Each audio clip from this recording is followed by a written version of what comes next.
Cinema സ്ക്രീനിൽ അബ്രപാളികളിൽ ഏറ്റവും നല്ല ഭാര്യയായി അഭിനയിച്ച പെണ്ണ് സ്വന്തം ഭർത്താവുമായി ഡൈവേഴ്സ് ചെയ്ത ആളാണ് എന്ന യാഥാർത്ഥ്യം സിനിമ കാണുന്ന എത്ര പേർക്കറിയാം? ഏറ്റവും നല്ല ഭർത്താവായി അഭിനയിക്കുന്ന ഒരാളുടെ യഥാർത്ഥമായ ജീവിതം സ്ക്രീനിന്റെ മുമ്പിലല്ലാത്ത, അല്ലെങ്കിൽ ഇവിടെയുള്ള ഈ കാണുന്ന ക്യാമറകളുടെ മുമ്പിലല്ലാതെ, സ്വന്തം വീട്ടിൽ ശിഥിലീകരിക്കപ്പെട്ട തകർന്നുപോയ ആർക്കും മാതൃകയില്ലാത്ത ഹോളിവുഡ് താരങ്ങൾ ഉൾപ്പെടെ ലോകം കണ്ട അനേക സിനിമാ നടന്മാരുടെ ജീവിതം വൻ പരാജയമാകാനുള്ള കാരണം എന്താണ്? ലിയോ ടോൾസ്റ്റോയ് ഭാര്യയുമായി തെറ്റിപ്പിരിഞ്ഞ് നടക്കുകയാണ്. 80-ലധികം വരുന്ന കിലോമീറ്ററുകൾ ഇനി ഭാര്യയുടെ കൂടെ ജീവിക്കില്ല എന്ന് തീരുമാനിച്ച് അറിയപ്പെട്ട ഒരു റെയിൽവേ സ്റ്റേഷനിൽ ചെന്ന് ക്ഷീണിച്ചവശനായി വാർദ്ധക്യത്തിൽ 82 വയസ്സുള്ളപ്പോൾ അദ്ദേഹം മരിച്ചു വീഴുകയാണ്. ഇവിടെ ഇരിക്കുന്ന എല്ലാവരും ഓർക്കണം, ലിയോ ടോൾസ്റ്റോയ് ഒരു കഥാപാത്രമല്ല, ലോകത്ത് ജീവിച്ച ഒറിജിനലായ തീത്തുപ്പുന്ന വാചകങ്ങളെ കൊണ്ട് അനുഗ്രഹീതനായ ഒരു മഹാസാഹിത്യകാരൻ ആ റെയിൽവേ സ്റ്റേഷനിൽ മരിച്ചു വീഴുകയും പിറ്റേന്ന് പ്രഭാതത്തിൽ റെയിൽവേ സ്റ്റേഷൻ തൂത്തുവാരുന്ന തൂപ്പുകാരൻ നോക്കുമ്പോൾ മഞ്ഞിൽ പൊതിഞ്ഞ് ഒരു മയ്യത്ത് കിടക്കുന്ന കാഴ്ചയാണ് അദ്ദേഹം കാണുന്നത്. ഐസിൽ പൊതിഞ്ഞു കിടക്കുന്ന ഒരു മയ്യത്ത്. ഐസ് മാന്തി നോക്കുമ്പോൾ വിഖ്യാതനായ ശാസ്ത്രകാരൻ ലിയോ ടോൾസ്റ്റോയ് ആയിരുന്നു അത്. എന്നാൽ ലോകത്ത് ഏറ്റവും കൂടുതൽ വിമർശിക്കപ്പെട്ട 9 ഭാര്യമാരുടെ കൂടെ ദാമ്പത്യ ജീവിതം പങ്കുവെച്ച മഹാരഥനായ പ്രവാചക ചക്രവർത്തി ലോകത്തോട് വിട പറയുന്നത് തന്റെ ഏറ്റവും പ്രിയപ്പെട്ട ഭാര്യയായ ആയിഷ ബീവിയുടെ മടിത്തട്ടിൽ തലവെച്ചുകൊണ്ട് സംതൃപ്തമായ വിശ്വാസ സംഹിതകളെ ലോകത്തിന് പഠിപ്പിച്ചുകൊണ്ടാണ് എന്ന ഉജ്ജ്വലമായ യാഥാർത്ഥ്യം എത്ര പേർക്കറിയാം? ആ പ്രവാചക തിരുമേനി ആയിഷ ബീവിയുടെ സഹോദരൻ അബ്ദുറഹ്മാന്റെ കയ്യിലെ അറാഖിന്റെ കൊള്ളിയിലേക്ക് നോക്കിയപ്പോ ആയിഷ ബീവി പ്രവാചകന്റെ കാതിന് നേരെ ചുണ്ടുവെച്ചുകൊണ്ട് ചോദിക്കുന്ന ഒരു ചോദ്യമുണ്ട്, അങ്ങുന്നിന് പല്ല് തേക്കാൻ ആഗ്രഹമുണ്ടോ എന്ന്. അതേ എന്ന് ആംഗ്യം കാണിച്ചു പ്രവാചക തിരുമേനി ആ ബ്രഷ് അദ്ദേഹത്തിന്റെ കയ്യിൽ ഉണ്ടായിരുന്ന അറാഖിന്റെ കൊള്ളി വാങ്ങി ആയിഷ ബീവിയുടെ വായിലിട്ട് പരുവപ്പെടുത്തി കടിച്ചും ആർദ്രവമുള്ളതാക്കി തന്റെ ഭർത്താവിന് കൊടുത്തിട്ട് ആയിഷ ബീവി ലോകത്തോട് പറയുന്ന ഒരു വാചകമുണ്ട്, സഹോദരിമാരെ, സഹോദരന്മാരെ, ഈ സമ്മേളനം അതിന്റെ ചരിത്രപരമായ യാഥാർത്ഥ്യം നിർവഹിച്ചുകൊണ്ട് കടന്നു പോകുമ്പോൾ എറണാകുളത്ത് ഈ സമ്മേളനത്തിൽ ശ്രീമൂല നഗരം എന്ന് പറയുന്ന പ്രൗഢമായ മുജാഹിദുകളുടെ ഇന്നലകളുടെ ചരിത്രമോർക്കുന്ന ഈ മണ്ണിൽ വെച്ചുകൊണ്ടാണ് ഞാൻ പറയുന്നത്.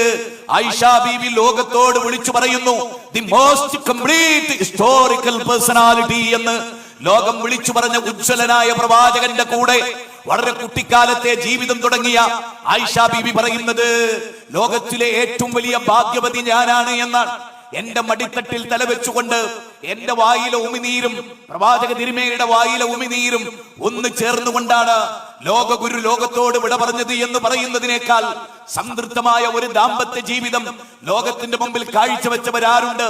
260 കോടിയിലധികം വരുന്ന യേശുവിനെ അനുധാവനം ചെയ്യുന്ന ക്രൈസ്തവർ ലോകത്തുണ്ടെങ്കിലും തന്റെ ഭാര്യയുമായി യേശു എങ്ങനെ ജീവിച്ചു എന്ന്, തന്റെ മകളുമായി ലോകത്ത് എങ്ങനെ ജീവിച്ചു എന്ന്, തന്റെ മരുമകനോട് യേശു എങ്ങനെ പ്രവർത്തിച്ചു എന്ന് ലോകത്ത് രേഖപ്പെടുത്തപ്പെടുന്നില്ല എന്നതും ലോകത്ത് വരാനിരിക്കുന്ന ഒരു പ്രവാചകൻ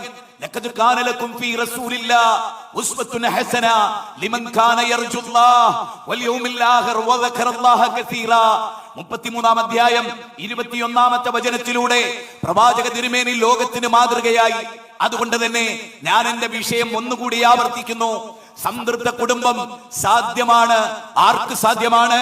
അള്ളാഹുവിനെ അറിയുന്നവർക്ക് സാധ്യമാണ് എന്നതാണ് ഈ സംഘടന കണ്ടെത്തുന്ന ഒന്നാമത്തെ ഉത്തരം. ആർക്കാണ് സംതൃപ്ത ജീവിതം ലഭിക്കുന്നത്? താൻ ആരാണെന്നും താൻ എവിടെ നിന്ന് വന്നു എന്നും താൻ ഒരു ബീജഗണമായിരുന്നു എന്നും തെറിച്ചു വീഴുന്ന ഇന്ദ്രിയ തുള്ളിയിൽ ഒരു കണമായിരുന്നു എന്നും, അതെ, അലം നകുനു ചുഫതം മിൻ മനിയ്യിൻ യുംന സുമ്മ കാന അലഖതൻ ഫഖലഖ ഫസവ്വ ഫജഅല മിൻഹു സൗജൈനി الذكر والانثى അലൈസ ദാലിക ബിഖാദിരിൻ അലാ അൻ യുഹ്യിൽ മൗത. ഖുർആനിന്റെ 75-ാം അധ്യായം സൂറത്ത് ഖിയാമ 36 മുതലുള്ള വാചകം വായിച്ചാൽ, അല്ല മനുഷ്യരെ, നിങ്ങളങ്ങ് വെറുതെ വിട്ടേക്കപ്പെടുമെന്ന് നിങ്ങൾ വിചാരിക്കുന്നുണ്ടോ എന്ന പ്രൗഢമായ ഈ ചോദ്യം. എന്നിട്ട് ചോദിക്കുന്നത്, തെറിച്ചു വീഴുന്ന ഇന്ദ്രിയത്തിലെ കോടിക്കണക്കായ ബീജഗണങ്ങളിലെ 2 മില്ലിലിറ്റർ ഇന്ദ്രിയത്തിലെ കോടിക്കണക്കായ ബീജഗണങ്ങളിലെ ഒരു ബീജമായിരുന്നില്ലേ നീ? സുമ്മ ഖലഖനൽ നുത്ഫത അലഖ ഫഖലഖനൽ അലഖത മുദാ ഫഖലഖനൽ മുദാത ഇദാമാ ഫകസൗനൽ ലിലാമ ലഹ്മാ സുമ്മ അൻശഅനാഹു ഖൽഖൻ നാഹർ ഫതബാറകല്ലാഹു അഹ്സനുൽ ഖാലിഖീൻ ഖലഖൻ മിൻ ബാദി ഖൽഖിൻ ഫീ ദുലുമാതിൻ സലാസിൻ ദാലികുമുല്ലാഹു റബ്ബുക്കും ഫൽയൻദുറിൽ ഇൻസാനു മിമ്മ ഖുലിഖ മിമ്മാ ഇൻ ദാഫിക് യഖ്റുജു മിൻ ബൈനി സുൽബി വത്തറായിബ്. ഇന്നഹു അല്ലാഹു പറയാൻ ഖുർആനിൽ തെറിച്ചു വീഴുന്ന ഇന്ദ്രിയത്തുള്ളിയായിരുന്നു. ആ സെമിനൽ വെസിക്കിളിൽ നിന്ന്, വാരിയെല്ലുകളുടെ നെഞ്ചെല്ലുകളുടെ ഇടയിലെ സെമിനൽ വെസിക്കിളിൽ നിന്ന് അല്ലാഹു നിങ്ങളെ സൃഷ്ടിച്ചില്ലയോ? ഒരു ഘട്ടത്തിന് ശേഷം മറ്റൊരു ഘട്ടമാക്കിയില്ലയോ? ആ ബീജഗണത്തെ രക്തപിണ്ഡമാക്കിയില്ലയോ? ആ രക്തപിണ്ഡത്തെ മാംസപിണ്ഡമാക്കിയില്ലയോ? ആ മാംസത്തെ അസ്ഥിക്കൂടം കൊണ്ട് അനാവരണം ചെയ്തില്ലയോ? ആ അസ്ഥിക്കൂടത്തെ വീണ്ടും മാംസം കൊണ്ട് സുന്ദരമാക്കിയില്ലയോ? അഹ്സനു തഖ്വീമാക്കിയില്ലയോ എന്ന് ഖുർആൻ 39-ാം അധ്യായം 6-ാമത്തെ വചനം, 85-ാം അധ്യായം 5-6 വചനങ്ങൾ, 86-ാം അധ്യായം 6-7 വചനങ്ങൾ, വിശുദ്ധ ഖുർആനിന്റെ 23-ാം അധ്യായം 12 മുതൽ 16 വരെ ഉള്ള വചനങ്ങൾ. എന്നിട്ടൊരു ചോദ്യം ചോദിക്കുന്നുണ്ട്. വല്ലാഹു അഖ്റജകും മിൻ ബുതൂനി ഉമ്മഹാതികും ലാ തഅലമൂന ശൈആ വജഅല ലക്കുമുസ് സമഅ വൽ അബ്സാർ. അതേ മനുഷ്യ, നിന്റെ ഉമ്മാന്റെ ഗർഭപാത്രത്തിൽ നിന്ന് നീ പുറത്തേക്ക് വരുമ്പോൾ ഒന്നും അറിയാത്തവനായി ലോക ഫുട്ബോൾ ഗ്രൗണ്ടിലെ അനേക ഗോളുകൾ നേടിയ ഉന്നതനായ ലോകത്തിന്റെ യുവാക്കളുടെ സിരകളിലെ ഹരമായി മാറാത്ത ആളുകളായിരുന്നില്ലേ നിങ്ങൾ? ഹല്ലത്താ അലൽ ഇൻസാൻ ഹീനും മിനദ് ദഹർ ലം യകുൻ ശൈഅൻ മദ്കൂറാ ഇന്നാ ഖലഖനൽ ഇൻസാന മിൻ നുത്ഫത്തിൻ അംശാജ് നബ്തലീഹി ഫജഅൽനാഹു സമീഅൻ ബസീറാ. സൂറത്ത് ഇൻസാനിൽ, സൂറത്ത് ദഹറിൽ പ്രസ്താവിക്കാൻ ഒന്നുമല്ലാത്ത ഒരു കാലഘട്ടം നിനക്ക് കഴിഞ്ഞു പോയിട്ടില്ലേ? നിന്റെ കൈകൾ നോക്ക്, നിന്റെ കാലുകൾ നോക്ക്, നിന്റെ കണ്ണുകൾ നോക്ക്, നിന്റെ ശരീരം നോക്ക്, നിന്റെ പാൻക്രിയാസ് നോക്ക്, നിന്റെ സെറിബെല്ലം നോക്ക്, നിന്റെ അന്തസ്രാവി ഗ്രന്ഥികൾ നോക്ക്, ഹ്യൂമൻ ഫിസിയോളജി പഠിച്ചു നോക്ക്. വഫീ അൻഫുസികും അഫലാ തുബ്സിറൂൻ, വഫീ അൻഫുസികും അഫലാ തുബ്സിറൂൻ. ഖുർആന്റെ എന്ത് സുന്ദരമായ വിവരണമാണ്, എത്ര ഉജ്ജ്വലമായ വിവരണമാണ്. നിന്റെ ശരീരം അത്ഭുതങ്ങളുടെ കലവറയാൽ, അത്ഭുതങ്ങളുടെ കലവറയാൽ. 130 ഗ്രാം ഭാരമുള്ള കിഡ്നി അത്ഭുതങ്ങളുടെ കലവറയാണ്. അങ്ങനെ നിന്നെ സൃഷ്ടിച്ച പടച്ച തമ്പുരാൻ നിന്നോടൊരു കാര്യം പറയുന്നുണ്ട്. അതെന്താണ്? അല്ലദീ ഖലഖൽ മൗത വൽ ഹയാത ലിയബ്ലുവകും അയ്യുകും അഹ്സനു അമല ഇന്നാ ജഅൽനാ മാ അലൽ അർളി സീനത്തൻ ലഹാ ലിനബ്ലുവഹും അയ്യുഹും അഹ്സനു അമല. രണ്ടും പരിചയമുള്ള അധ്യായമാണ്. ഒന്ന് സൂറത്ത് മുൽക്കിലാണ്, 67-ാം അധ്യായമാണ്, 2-ാമത്തെ വചനമാണ്. നിനക്ക് ജീവിതവും മരണവും സൃഷ്ടിച്ചത് ഏറ്റവും നല്ല പ്രവൃത്തി, ഉജ്ജ്വലമായ പ്രവൃത്തി, നന്മ നിറഞ്ഞ പ്രവൃത്തി അത് നിർവഹിക്കാനാണ് എന്ന് മലിക്കുൽ ജബ്ബാറായ റബ്ബ് പറയുന്നു. തീർന്നില്ല. എന്നിട്ട് അല്ലാഹ് പറഞ്ഞു, യഅലമു അന്നമൽ ഹയാത്തുദ് ദുനിയാ ലഗ്വുൻ. അല്ലാഹ് പറയാൻ, ഈ ദുനിയാവെന്ന് പറഞ്ഞാൽ അത് വിനോദമാണ് കേട്ടോ, കളിയാണ് കേട്ടോ, സമ്പത്തിന്റെ പേരിലുള്ള ഫഖ്ർ നടിക്കലാണ് കേട്ടോ, സന്താനത്തിന്റെ മേന്മ പറയലാണ് കേട്ടോ. അറിയണം, അഅ്സബൽ കുഫാറ നബാതുഹു. സൂറത്ത് ഹദീദിലെ 20-ാമത്തെ വചനമാണ്. സൂറത്ത് ഹദീദിലെ 20-ാമത്തെ വചനത്തിലൂടെ ഭൗതിക ലോകത്തിന്റെ നശ്വരതയും ആഖിറത്തിന്റെ ബൽ തുസിറൂനൽ ഹയാത്തുദ് ദുനിയാ വൽ ആഖിറത്തു ഖൈറുൻ വഅബ്ഖാ എന്നാണ് പഠിപ്പിക്കപ്പെടുന്നത്. ഈ ദുനിയാവ് നശ്വരമാണ്. 60 കൊല്ലമോ 70 കൊല്ലമോ മോഡേൺ സയൻസ് പറയുന്ന പോലെ കൂടിയാൽ 120 കൊല്ലമോ ജീവിക്കുന്ന ഈ ഭൗതിക ലോകത്തെ ജീവിതം ഒരിക്കലും മരണമില്ലാത്ത നിതാന്തമായ മരണാനന്തര ജീവിതം. ആരാണ് അല്ലാഹു എന്ന ചോദ്യത്തിന് വീണ്ടും അല്ലാഹു പറയുന്നത്, അല്ലാഹുല്ലദീ ഖലഖകും സുമ്മ റസഖകും സുമ്മ യുമീതുകും സുമ്മ യുഹീകും സുമ്മ ഇലൈഹി. അല്ലാഹ് പറയാൻ, അതേ സുമ്മ യുമീതുകും സുമ്മ യുഹീകും. അല്ലാഹ് പറയുന്നത് 30-ാം അധ്യായം 40-ാമത്തെ വചനത്തിൽ പറയുന്നത്, അല്ലാഹു ആണ് നിങ്ങളെ സൃഷ്ടിച്ചത്, എന്നിട്ട് അവൻ നിങ്ങൾക്ക് ഉപജീവനം നൽകി. അതുപോലെ പിന്നെ നിങ്ങളെ അവൻ മരിപ്പിക്കുന്നു, പിന്നീട് അവൻ നിങ്ങളെ ഉയർത്തെഴുന്നേൽപ്പിക്കുന്നു. അതെ, ഈ കാര്യത്തിൽപ്പെട്ട ഹൽ മിൻ ശുറകാഇകും മൻ യഫ്അലു ദാലിക്, ഇതിൽപ്പെട്ട ഏതെങ്കിലും ഒരു കാര്യം ഇവരാരെങ്കിലും ചെയ്യുന്നുണ്ടോ? ഖലഖസ് സമാവാതി ബിഗൈരി അമദിൻ തറൗനഹാ വഅൽഖാ ഫിൽ അർളി റവാസിയ അൻ തമീദ ബികും വബസ്സ ഫീഹാ മിൻ കുല്ലി ദാബ്ബ ഫഅൻസൽനാ മിനസ് സമാഇ മാഅൻ ഫഅൻബത്നാ ഫീഹാ മിൻ കുല്ലി സൗജിൻ കരീം ഹാദാ ഖൽഖുല്ലാഹ് ഫഅറൂനി മാദാ ഖലഖൽ ലദീന മിൻ ദൂനി ബലിൽ ളാലിമൂന ഫീ ളലാലിൻ മുബീൻ. വിശുദ്ധ ഖുർആൻ 31-ാം അധ്യായം സൂറത്തുൽ ലുഖ്മാൻ 10-11 വചനം. അല്ലാഹ് ചോദിക്കുകയാണ്, അല്ല ആകാശം കണ്ടോ? എന്തെങ്കിലും ഒരു തൂണുണ്ടോ? ഈ പന്തലിന് തൂണുകളുണ്ട്, ആകാശത്തിന് തൂണുകളുണ്ടോ? അതേ മൗണ്ടൈൻസ്, പർവ്വതങ്ങൾ നിങ്ങളെയും കൊണ്ടളകാതിരിക്കാൻ വത്തതുകളാക്കി, ആണികളാക്കി പർവ്വതങ്ങളെ. മഴ ചൊരിഞ്ഞു തന്നു. ഞാൻ ഇങ്ങോട്ട് വരുമ്പോ സൗത്ത് റെയിൽവേ സ്റ്റേഷനിൽ ഇറങ്ങുമ്പോ അതിശക്തമായ മഴയായിരുന്നു. അതിശക്തമായ മഴ.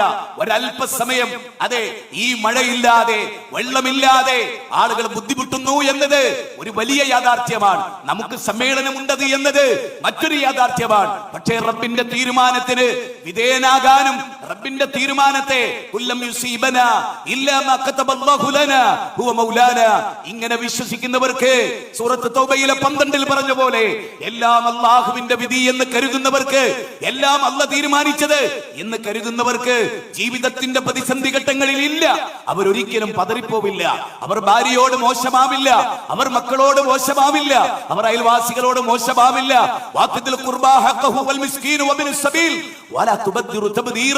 അവർ കുടുംബങ്ങളെ സ്വത്ത് ചെലവഴിക്കുമ്പോ മൂത്താപ്പയെ, എളാപ്പയെ, ബാക്കിയുള്ളവരെ എല്ലാം അവർ കൃത്യമാകും. നോക്കൂ, നിങ്ങൾ പ്രവാചകന്മാരുടെ പ്രബോധനം ആ അല്ലാഹുവിലേക്കായിരുന്നു. ആ അല്ലാഹുവിനെ മനസ്സിലാക്കാത്തവർക്ക് സംതൃപ്തി ഉണ്ടാവില്ല. യാ അയ്യുഹൻ നബിയ്യു ഇന്നാ അർസൽനാക ഷാഹിദൻ വമുബശ്ശിറൻ വനദീറാ വദാഇയൻ ഇലല്ലാഹ് ബിഇദ്നി വസിറാജൻ മുനീറാ.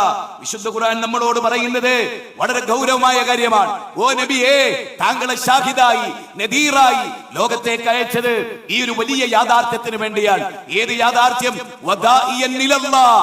എറണാകുളം മാത്രമല്ല, കേരളത്തിലെ 3.5 കോടി ജനങ്ങളോട്, കേരളത്തിലെ 1 കോടിയിലധികം വരുന്ന മുസ്ലിമീങ്ങളോട്, ഇന്ത്യയിൽ വരുന്ന 130 കോടി മനുഷ്യരോട്, ലോകത്തിലെ 800 കോടി മനുഷ്യരോട് നമുക്ക് പറയാൻ ഈ ലോകത്തിന്റെ സിദ്ധാവിലേക്ക് മടങ്ങിവ എന്ന കാര്യമാണ്.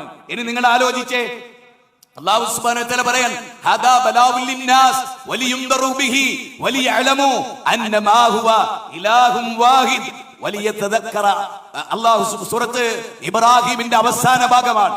ഏ നബിയെ, ജനങ്ങളെ ക്ഷണിക്കണം, അവർ അറിയണം, വലിയ അലമോ, അവർ മനസ്സിലാക്കണം അല്ലാഹു അല്ലാതെ ആരാധനക്കർഹനില്ല എന്ന്.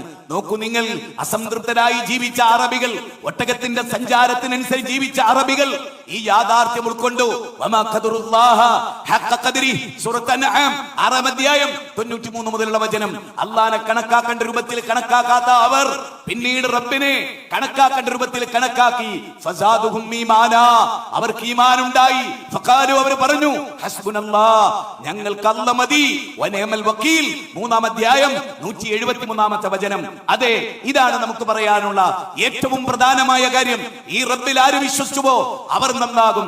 ഈ റബ്ബിനെ കാണുന്നു. ഇന്ന റബ്ബക ലബിൽ മിർസാദ്. പതിസ്ഥാനത്തിൽ എന്റെ റബ്ബ് കാണുന്നു. അലം യഅലം ബി അന്നല്ലാഹ യറാ.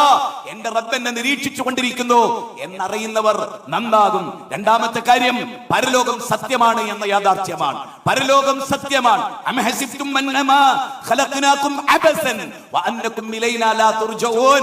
വിശുദ്ധ ഖുർആൻ 23-ാം അധ്യായം 115-ാമത്തെ വചനം. അവിടെ അല്ലാഹ് ചോദിക്കുകയാണ്, അംഹസിബ്തും അന്നമാ ഖലഖനാകും അബസാ വഅന്നകും ഇലൈനാ ലാ തുർജഊൻ. അതല്ല, നിങ്ങൾ വിചാരിക്കുന്നുണ്ടോ മണ്ണോട് മണ്ണ് ചേരുമെന്ന്, ഈ മണ്ണിന്റെ ഭാഗമാകുമെന്ന്?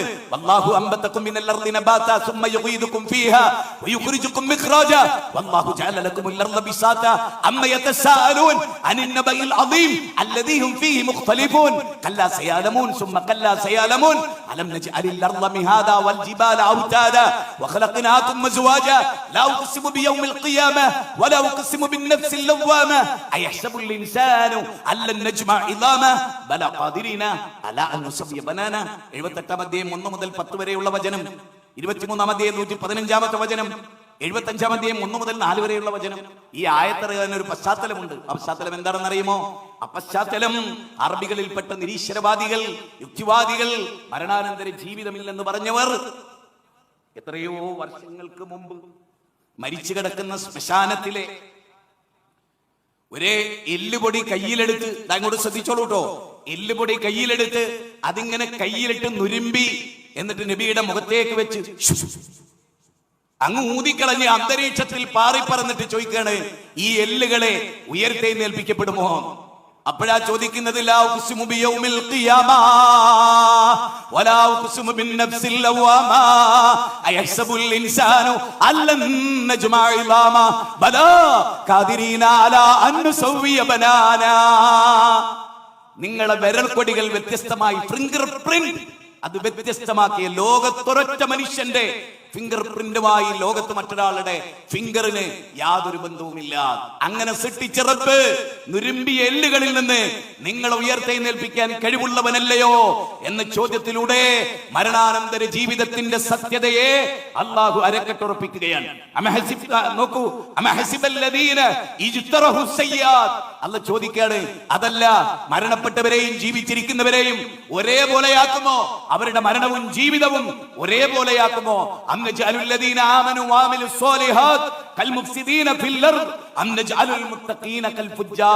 നന്മ ചെയ്തവരെയും തിന്മ പ്രവർത്തിച്ചവരെയും ഒരേപോലെ ആക്കും എന്ന് നിങ്ങൾ വിചാരിക്കുന്നുണ്ടോ എന്ന് വല്ലാത്തൊരു ചോദ്യമാണ്. അങ്ങനെ ലോകത്തിന്റെ മരണാനന്തര ജീവിതത്തിന്റെ സത്യതയെ വളരെ ഗൗരവമായി ഓർമ്മപ്പെടുത്തിക്കൊണ്ടാണ് കടന്നു പോകുന്നത്. ഇനിയൊരു തിരിച്ചുപോക്ക് സാധ്യമാണോ? മരണാനന്തര ജീവിതത്തിൽ റബ്ബിന്റെ മുമ്പിലെത്തിയിട്ട് ഭൂമുഖത്തേക്ക് ഇനി നന്നായി കളയാം എന്നൊരു തിരിച്ചുപോക്ക് സാധ്യമാണോ? അള്ളാഹു പറയാണ്, വിശുദ്ധ ഖുർആനിലെ 16-ാം അധ്യായത്തിലൂടെ 61-ാമത്തെ വചനത്തിലൂടെ പറയാണ്, ഈ ഭൂമുഖത്ത് നിങ്ങൾ ചെയ്തു കൂട്ടുന്ന തോന്നിയാസത്തിനനുസരിച്ച് അല്ല നിങ്ങളെ ശിക്ഷിക്കുകയാണെങ്കിൽ ഈ ഭൂമുഖത്ത് ഒരെണ്ണവും, അതാണ് വലാകിൻ, അല്ല പറയുന്ന ഒരു നിശ്ചിത സമയം വരെ ഇലാജലിൻ മുസമ്മ എന്ന് ഫൈദാ ജാഅജലുഹും ലാ യസ്തഖിറൂന സാഅ വലാ യസ്തഖദിമൂൻ. ഈ ഭൂമുഖത്ത് നിങ്ങൾക്ക് ഒരു അവധി നിശ്ചയിച്ചാൽ ആ അവധി എത്തിയാൽ ഒരാളെയും എന്റെ നാട്ടിലെ പള്ളിയിൽ സെക്രട്ടറി ആയിരുന്ന എന്റെ പ്രിയപ്പെട്ട സിദ്ദീഖ, അദ്ദേഹം രാത്രി 8 മണിക്ക് കളിച്ചുകൊണ്ടിരിക്കുകയാണ്, ഷട്ടിൽ ടൂർണമെന്റിൽ കളിച്ചുകൊണ്ടിരിക്കുകയാണ്. അത് കളിച്ചു കഴിഞ്ഞ് തൊട്ടടുത്തിരിക്കുന്ന കസേലയിൽ ഇരുന്ന് തന്റെ കൂട്ടുകാരോട് വർത്താനം പറയുന്നതിനിടയിൽ കസേലയൊക്കെ ചരിഞ്ഞ് അദ്ദേഹം മരിക്കുന്ന രംഗം CCTV-യിൽ കണ്ടവരാണ് ഞങ്ങളുടെ നാട്ടുകാർ. ഇപ്പോൾ ഞങ്ങളുടെ നാട്ടിൽ എന്റെ പള്ളിയുടെ സെക്രട്ടറിയായ ആ സ്ഥാനത്ത് അദ്ദേഹം ഇല്ല. കഴിഞ്ഞ ദിവസങ്ങൾക്കപ്പുറത്ത് ഈ ലോകത്തോട് അദ്ദേഹം മരണപ്പെട്ടു. ഈ ലോകത്ത് നിന്ന് അദ്ദേഹം വിട പറഞ്ഞു. നമുക്കും പറയാനുണ്ടാകും ഏറെ അനുഭവങ്ങൾ, ആ രൂപത്തിലുള്ള ഏറെ അനുഭവങ്ങൾ. ഒരു നായിക അല്ല നമ്മളെ എത്തിക്കുകയില്ല. യാ അയ്യുഹല്ലദീന ആമനു ലാ തുൽഹികും അംവാലുകും വലാ ഔലാദുകും അൻ ദിക്രില്ലാഹ് വമൻ യഫ്അൽ ദാലിക ഫഉലൈക ഹുമുൽ ഖാസിറൂൻ വഅൻഫിഖൂ മിമ്മാ റസഖ്നാഹും. അല്ല പറയാൻ സൂറത്ത് മുനാഫിഖൂനിലെ 10, 9, 10, 11 വചനങ്ങളിലൂടെ അല്ല നമ്മളെ പഠിപ്പിക്കാൻ ഒരു സമയത്ത് ഞങ്ങൾ പിന്തിച്ചിടൂല. നിങ്ങളുടെ ദുനിയാവും നിങ്ങളുടെ മക്കളും അള്ളാഹുവിനെ തൊട്ട് അവന്റെ ഓർമ്മകളെ തൊട്ട് നിങ്ങളെ മറപ്പിച്ചു കളയാതിരിക്കട്ടെ എന്ന് അള്ളാഹു നമ്മെ ഓർമ്മപ്പെടുത്തുകയാണ്. അല്ലെ, നോക്കൂ, പിന്തുടരപ്പെട്ട ആളുകൾ, അതായത് നേതാക്കന്മാരെ പിന്തുടരപ്പെട്ട ആളുകൾ റബ്ബിന്റെ കോടതിയിൽ വന്നിട്ട് പറയുന്നത്, ഞങ്ങളുടെ ദുനിയാവിലേക്കൊന്ന് മടക്കിയാൽ ഞങ്ങൾ നല്ല മനുഷ്യരായിട്ട് ജീവിച്ചു കൊള്ളാമെന്നാണ്. അത് സാധ്യമല്ല എന്ന് പറയാൻ മഹാനായ അബ്ദുല്ലാഹ് ഇബ്നു ഹറം, ജാബിർ റളിയല്ലാഹുവിന്റെ ഉപ്പ, ഷഹീദായി റബ്ബുമായി മറയില്ലാതെ സംസാരിച്ച സ്വഹാബിയാണ് അബ്ദുല്ലാഹ് ഇബ്നു ഹറം റളിയല്ലാഹു തആല. അദ്ദേഹം അല്ലാഹുവിനോട് ആവശ്യപ്പെടുന്നത്, പടച്ചോനെ ദുനിയാവിലേക്ക് ഒന്ന് മടക്കിത്താന്ന്. അപ്പൊ പറഞ്ഞു, ഷഹീദുകൾക്ക് എല്ലാ ആനുകൂല്യവും ഉണ്ട്, പക്ഷെ ദുനിയാവിലേക്ക് ഒരു മടങ്ങിപ്പോക്കില്ല. അതുകൊണ്ട് തന്നെ തിരിച്ചുപോക്ക് സാധ്യമല്ല സഹോദരങ്ങളെ. പിന്നെയോ നാം ഓർക്കണം, നബി സല്ലല്ലാഹു അലൈഹി വസല്ലം, നിങ്ങൾ നോക്ക്, ഒരു സ്വഹാബ വനിതയുടെ മടിയിൽ തലവെച്ച് കിടന്ന് പൊട്ടി കരയുകയാണ്, വിങ്ങിപ്പൊട്ടി കരയുകയാണ്. ഭർത്താവിന്റെ കരച്ചിൽ കേട്ട് ഭാര്യ കരയുന്നു. ഭാര്യയോട് ഭർത്താവ് ചോദിച്ചു, ഞാൻ കരഞ്ഞതിനൊരു കാരണമുണ്ട്, നീ എന്തിനാ കരഞ്ഞത്? അപ്പൊ ആ പ്രാണപ്രേയസി ഭർത്താവിനോട് പറയാണ്, നിങ്ങൾ എന്റെ പ്രിയപ്പെട്ടവനാണ്, നിങ്ങൾ കരയുന്നു, അത് കണ്ട് ഞാനും കരയുകയാണ്. നിങ്ങൾ എന്തിനാ കരഞ്ഞത് എനിക്കറിഞ്ഞുകൂടാ. നിങ്ങൾ എന്തിനാണ് കരഞ്ഞതെന്നും നിങ്ങളുടെ കണ്ണുകളെ ഈറനണിയിച്ചത് എന്തിനാണെന്നും നിങ്ങളുടെ ഹൃദയം ഭയചകിതമായത് എന്തിനാണെന്നും എനിക്കറിഞ്ഞുകൂടാ. അപ്പൊ അദ്ദേഹം പറഞ്ഞു, ഞാൻ കരഞ്ഞത്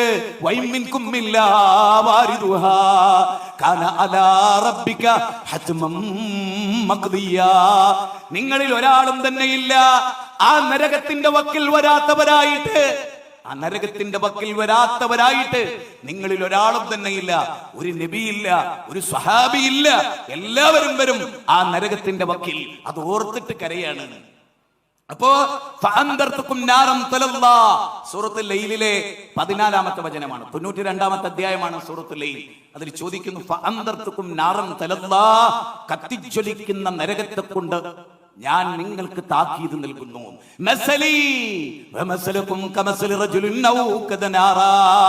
അല്ലാഹുവിന്റെ റസൂല് പറയാണ്, എന്റെ ഉദാഹരണം ഒരു തീ കത്തിച്ചവനെ പോലെ ആ തീയിലേക്ക് വണ്ടും പാറ്റകളും വരുമ്പോ അത് തടുത്തു നിർത്തുന്നത് പോലെ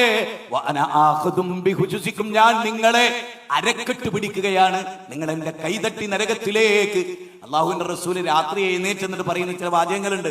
ആ ഒന്നിങ്ങനെയാണ്, അന്നാറു ഹഖ്ഖുൻ അൽ ജന്നത്തു ഹഖ്ഖുൻ യാ ആയിഷ, സ്വർഗ്ഗം സത്യമാണ് ആയിഷ, നരകവും സത്യമാണ്. നിങ്ങളുടെ ചെരുപ്പിന്റെ വാറിനോളം നരകം നിങ്ങളോടൊപ്പമുണ്ട്, വന്ന സ്വർഗ്ഗം നിങ്ങളോടൊപ്പമുണ്ട്. വന്നാറു മിസ്ലു ദാലിക്, നരകവും അങ്ങനെ തന്നെയാണ്. ഇനി നരകത്തിന്റെ ഭയാനകത വിവരിക്കുന്ന ഒരു അധ്യായം സൂറത്തുൽ മആരിജ് 7 മുതലുള്ള വചനം നിങ്ങളൊന്ന് ശ്രദ്ധിച്ചു നോക്കിക്കേ. യസ്അലു, നോക്കൂ, അല്ലാഹു പറയാണ്, വലാ യസ്അലു ഹമീമുൻ ഹമീമാ യുബശ്ശറൂനഹും ബിവദ്ദുൽ മുജ്രിമു ലൗ യഫ്തദീ മിൻ നദാബി യൗമീദിൻ ബിബനീഹി വസ്വാഹിബതിഹി വാഖി വവസീലതിഹി അല്ലതി തുഖീം വമൻ ഫിൽ അർളി ജമീഅൻ സുമ്മ യുൻജീ. ഈ അധ്യായം ഒന്ന് ഓതണം. ഈ പൂക്കിപ്പറമ്പ് എന്ന് പറഞ്ഞ സ്ഥലം ഉണ്ടായിരുന്നു കോട്ടക്കല്. അവിടെ ഒരു ബസ് അപകടം ഉണ്ടായി. ബസിന്റെ ഡീസൽ ടാങ്ക് കത്തി, ബസ് കത്തി ചാമ്പലായി. അതിലൊരു സെൽഫിയായ ഒരു മനുഷ്യൻ അയാളെ ഭാര്യനെ പിടിച്ചിട്ട് പുറത്തോട്ട് എറിഞ്ഞു, രക്ഷപ്പെടാൻ, തീയിൽ നിന്ന് രക്ഷപ്പെടാൻ. അദ്ദേഹത്തിന്റെ പിഞ്ചു പൈതലുണ്ടായിരുന്നു. ആ പൈതലിനെയും എടുത്ത് അദ്ദേഹം പുറത്തേക്ക് ഇട്ടു. സ്വയം അഗ്നിജ്വാലകൾ വാരി പുണർന്ന് അദ്ദേഹം മരിച്ചു. അഥവാ അദ്ദേഹം അഗ്നിക്കിരയായി. ആ ബസ് അപകടത്തിൽ അദ്ദേഹം മരിച്ചു. ഈ രംഗം മനസ്സിലെല്ലാരും ഒന്ന് കൊണ്ടുവന്നേ. എന്നിട്ട് ഇതേ മനുഷ്യനെ കുറിച്ചും ഇങ്ങനെയുള്ള മനുഷ്യന്മാരെ കുറിച്ചും അള്ളാഹ് പരലോകത്ത് എന്താ പറയണ അറിയുള്ളത്? നോക്കൂ, വല്ലാത്തൊരു വാക്ക്. ഒരു ഉറ്റ ബന്ധുവും ഒരു ഉറ്റ ബന്ധുവിനോടും ഒന്നും ചോദിക്കുകയില്ല. അപ്പൊ നമ്മളൊക്കെ വിചാരിക്കുക, എന്ത് ഈ ഉറ്റ ബന്ധു മറ്റൊരാളെയും കാണാത്തത് കൊണ്ടാണോ? അല്ല. മൂവാറ്റുപുഴ സോണിലാണ് ആഖിറത്തിൽ എല്ലാരും നിൽക്കുക. ആലുവ സോണിലാണ് എല്ലാരും മത്സരയിൽ നിൽക്കുക. ബാലുശ്ശേരിയുടെ സോണിൽ നിങ്ങൾ വരേണ്ടി വരില്ല. ഓരോരുത്തരെയും ഓരോ സോണിൽ അല്ല നിലനിർത്തും. എന്നിട്ട്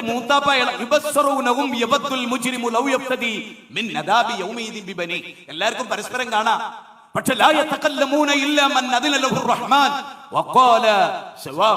അവർക്ക് മിണ്ടാൻ കഴിയില്ല, അവര് മിണ്ടൂല എന്ന് അല്ലാഹു സുബ്ഹാനഹു വ തആല പറയാണ്. അവരെന്ത് ചെയ്യില്ല? അവർ പരസ്പരം മിണ്ടൂല, അവർ കാണിക്കപ്പെടും. എന്നിട്ടോ ഈ മനുഷ്യൻ പറയാണ്, പൂക്കിപ്പറമ്പിൽ ഭാര്യനെയും മകനെയും രക്ഷപ്പെടുത്തി ഈ മനുഷ്യൻ പറയാണ്, എന്റെ ഭാര്യനെ നരകത്തിലിട്ടോ, എന്റെ മക്കളെ നരകത്തിലിട്ടോ, എന്നെ പാലൂട്ടി തേനൂട്ടി വളർത്തി ഉമ്മാനെയും ഉപ്പാനെയും നീ നരകത്തിലിട്ടോ, ഈ ലോകത്തെ മുഴുവൻ ജനങ്ങളെയും നരകത്തിലിട്ടോ, പക്ഷെ പടച്ചോനെ എന്നെ രക്ഷപ്പെടുത്തിത്താ. അപ്പൊ എത്ര ഭീകരമായിരിക്കും.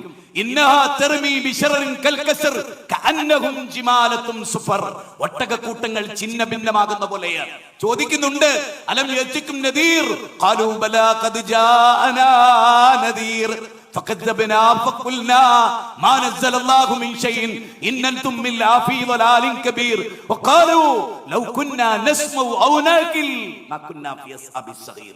ഖുർആന്റെ മുൽക്കിലാണ് 8, 9, 10 വചനമാണ്. നരകത്തിന്റെ കാവൽക്കാർ ചോദിക്കും മൂവാറ്റുപുഴക്കാരോട്, കോട്ടയക്കാരോട്, പെരുമ്പാമ്പുകാരോട്, ചങ്ങനാശ്ശേരിക്കാരോട്, ലോകത്തുള്ളവരോട്, അല്ല നിങ്ങൾക്ക് താക്കീതുകാർ വന്നിട്ടില്ലായിരുന്നോ? ഒരു താക്കീതുകാരൊക്കെ വന്നു, ഞങ്ങളുടെ വീട്ടിലൊക്കെ ഫാമിലി കോൺഫറൻസിന് ക്ഷണിക്കാനൊക്കെ വന്നിരുന്നു. ഞങ്ങൾ അതിനൊക്കെ കളവാക്കി, പരിഹസിച്ചു. നിങ്ങൾ വഹാബികളാന്ന് പറഞ്ഞു. നിങ്ങൾ സത്യത്തിന്റെ ആൾ. എങ്ങോട്ടായിരുന്നു നമ്മളവരെ ക്ഷണിച്ചത്? അവരെ ക്ഷണിച്ചത് ഖുർആനിലേക്കായിരുന്നു, അവരെ ക്ഷണിച്ചത് സുന്നത്തിലേക്കായിരുന്നു. അന്ന് അവര് പറഞ്ഞത് സാദത്തന, നോക്കൂ മത്സരയിൽ പിന്നെ പറയാൻ, സാദത്തന വഖുബ്റാന ഫഅദല്ലൂന സബീല, ഞങ്ങളുടെ സാദാത്യങ്ങളെയും കുബറായികളെയും അനുസരിച്ചു, ഞങ്ങൾ ഖുർആനും സുന്നത്തും അനുസരിച്ചില്ല. യൗമ തുഖല്ലബു വുജൂഹും ഫിന്നാർ യഖൂലുന യാ ലൈതന, ഞങ്ങൾ ഖുർആനും സുന്നത്തും അനുസരിച്ചില്ല. നേതാക്കന്മാരത് തൊണ്ട തൊടാതെ വിഴുങ്ങി ഞങ്ങൾ അങ്ങനെ ജീവിച്ചു പോന്നു. 33-ാം അധ്യായം 66 to 68 വരെയുള്ള വചന. അതുകൊണ്ട് തന്നെ നരകത്തിലേക്ക് ഒരിക്കലും പോകുന്ന പണി ഒരാളും എടുക്കരുത്. നരകത്തിലെത്തുന്ന ഏറ്റവും വലിയ കാര്യം ശിർക്കാണ്. ഇന്നഹു, അല്ലാഹു പറയാണ്, ഇന്നഹു മൻ യുശ്രിക് ബില്ലാഹ് ഫഖദ് ഹറമല്ലാഹു അലൈഹിൽ ജന്ന, സ്വർഗ്ഗത്തിൽ ഒരിക്കലും പോവില്ല ശിർക്ക് ചെയ്തവൻ. മൊയ്തീൻ ശേഖയെ രക്ഷിക്കണേ എന്ന് വിളിച്ചവൻ, മമ്പർ നിങ്ങളെ കാക്കണേ എന്ന് പറഞ്ഞവൻ, 18,000 ലോകവും നിയന്ത്രിക്കുന്നത് CM മടവൂരാണെന്ന റബ്ബിന്റെ റുബൂബിയത്ത് CM മടവൂരിന് വകവെച്ചവൻ ഒരിക്കലും സ്വർഗ്ഗത്ത് പോകില്ല. ഇനി ഏതാ സ്വർഗം? 55-ാം അധ്യായത്തിൽ നിന്ന് മാത്രം സ്വർഗത്തിന്റെ ഒരു വിവരണം. അവിടെ അല്ലാഹു പറയാൻ, വലിമൻ ഖാഫ മഖാമ റബ്ബിഹി ജന്നതാൻ ഫബിഅയ്യി ആലാഇ റബ്ബികുമാ തുകദ്ദിബാൻ, ദവാത്ത അഫ്നാൻ ഫബിഅയ്യി ആലാഇ റബ്ബികുമാ തുകദ്ദിബാൻ ഫീഹിമാ ഐനാനി തജ്രിയാൻ. അങ്ങനെ തുടങ്ങി ഒരുപാട് രണ്ട് സ്വർഗങ്ങളുണ്ട്. അല്ലാഹുവിനെ ഭയപ്പെട്ട് ജീവിക്കുന്നവർക്ക് രണ്ട് സ്വർഗത്തോപ്പുകളുണ്ട്. അപ്പോൾ ഇരുവിഭാഗത്തിന്റെ ഏതേത് അനുഗ്രഹങ്ങളെയാണ് നിങ്ങൾ നിഷേധിക്കുക? പലതരം സുഖൈശ്വര്യങ്ങളുള്ള രണ്ട് സ്വർഗത്തോപ്പുകൾ നിങ്ങൾ എന്നിട്ട് പറയുന്നു അവ രണ്ടിലും ഒഴുകിക്കൊണ്ടിരിക്കുന്ന രണ്ടരുവികൾ ഉണ്ടായിരിക്കും. അതുപോലെ തന്നെ അവ രണ്ടിലും ഓരോ പഴവർഗ്ഗങ്ങളിൽ നിന്നുള്ള ഈ രണ്ട് ഇനങ്ങൾ ഉണ്ടായിരിക്കും. എന്നിട്ട് പറയുന്നു അവർ ചില മെത്തകളിൽ ചാരിയിരിക്കും. ആ സ്വർഗത്തിലായിരിക്കും അവർ. ആ സ്വർഗത്തിൽ ഒരുപാട് ധാന്യങ്ങളും പച്ചക്കറികളും എല്ലാ ഫ്രൂട്ടുകളും എന്തവർ കൊതിക്കുന്നുവോ അത് മുഴുവനും അവിടെ ഉണ്ടായിരിക്കും. ആ സ്വർഗം, ആ നരകം, അതാണ് നമ്മൾക്ക് പഠിക്കാനും മനസ്സിലാക്കാനും ഉള്ളത്. ഇനി നമുക്കിതിലെ ഏറ്റവും പ്രധാനമായി അറിയാനുള്ള, വളരെ പ്രധാനമായി മനസ്സിലാക്കാനുള്ള കാര്യം, ഇവിടെ യുക്തിവാദികൾ, ഇവിടെ ലിബറലുകൾ, അവർ പല നിലയിലും ആളുകളെ സ്വാധീനിക്കുകയും ഈ ലോക ജീവിതമാണ് അടിച്ചു പൊളിക്കാനുള്ള ജീവിതം എന്ന നിലയിൽ അവരിവിടെ നമ്മളോട് പല കാര്യങ്ങളും പറഞ്ഞുകൊണ്ടേയിരിക്കുന്നു. അവിടെയാണ് ചില സത്യസന്ധമായ യാഥാർത്ഥ്യങ്ങൾ നമ്മൾ മനസ്സിലാക്കാനുള്ളത്. നിങ്ങൾ നോക്കൂ, ഞാൻ നേരത്തെ പറഞ്ഞ പോലെ ലോകത്തറിയപ്പെട്ട ഫ്രോയിഡ്, അദ്ദേഹം മരിക്കാൻ കിടക്കുമ്പോ ഡോക്ടറോട് പറയുന്നു, എനിക്ക് എന്നെ അദ്ദേഹത്തെ മരിപ്പിച്ചു കൊടുക്കാൻ അല്ലെങ്കിൽ ആത്മഹത്യ ചെയ്യാൻ, അതേപോലെ മെയ്സി കില്ലിംഗ് നടത്താൻ അദ്ദേഹം ആവശ്യപ്പെടുകയാണ്. ലോകം കണ്ട ഏറ്റവും വലിയ ചിന്തകനായ VI